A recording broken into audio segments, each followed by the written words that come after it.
Halo semuanya, perkenalkan nama saya Delia Tavenael. Di sini saya akan menjelaskan tentang uji reliabilitas dan instrumen. Selamat menyaksikan, bye. Yang pertama definisi. Reliabilitas merupakan uji statistik pada instrumen peneliti mengukur konsisten data yang diperoleh meskipun telah dilakukan pengukuran berulang dengan konsisten yang berbeda. Jenis-jenis uji reliabilitas instrumen. Yang pertama, reliabilitas dites. Reliabilitas dites merujuk pada seluruh jumlah mana hasil dari suatu instrumen konsisten dari waktu ke waktu.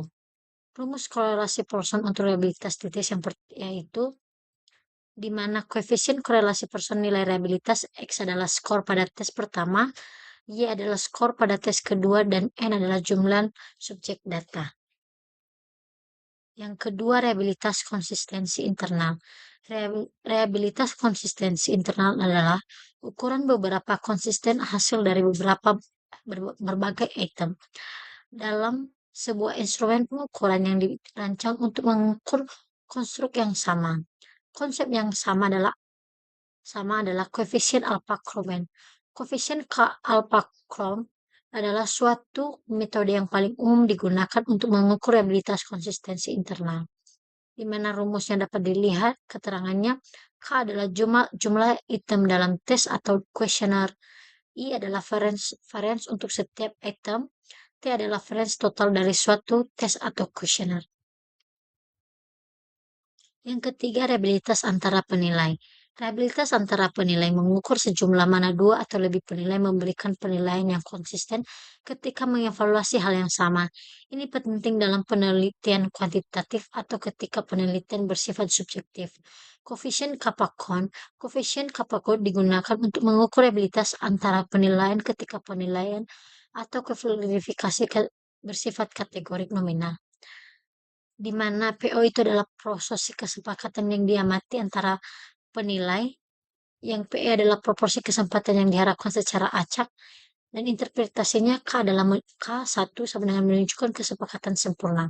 K sama dengan 0 menunjukkan yang keempat, koefisien reliabilitas lainnya. Yang pertama, koefisien Spearman-Ron adalah sebuah koefisien korelasi yang digunakan dalam psikometri dan statistik untuk memperkirakan reliabilitas tes atau skala ketika panjang tes atau jumlah item dalam skala tersebut diubah. Di sini dapat dilihat rumusnya reliabilitas baru. Yang kedua, koefisien Guttaman atau lambda.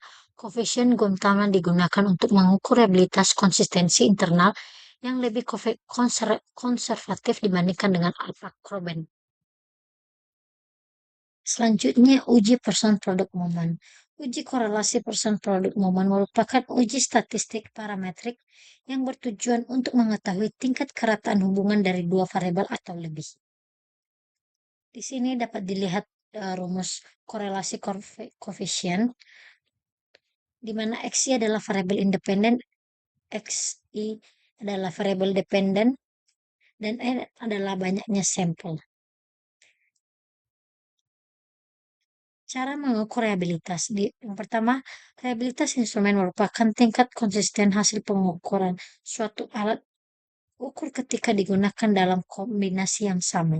Yang pertama, korelasi produk moment digunakan untuk mengukur konsistensi hasil tes melalui hubungan linear antara dua set skor, seperti metode t-test-retest atau bentuk paradial menggunakan rumus Pearson product moment.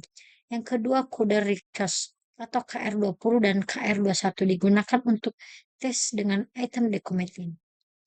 Itu benar, salah, ya, dan tidak.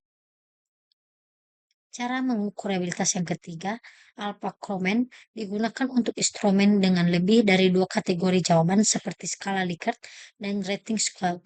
Teknik ini mengukur konsistensi internal antara item. Yang kedua, teknik Bella 2, yaitu metode reliabilitas dengan membagi tes menjadi dua bagian setara kemudian menghitung korelasi kedua bagian tersebut.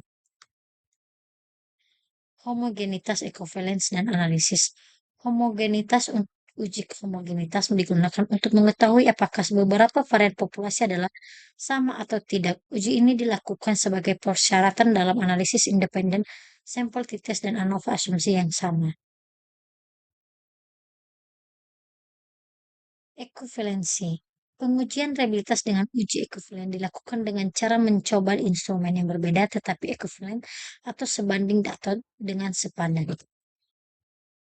Nah, di sini saya akan memberikan soal. Seorang peneliti melakukan uji reliabilitas pada kuesioner aktivitas fisik dan memperoleh nilai Corbens alpha 0,81.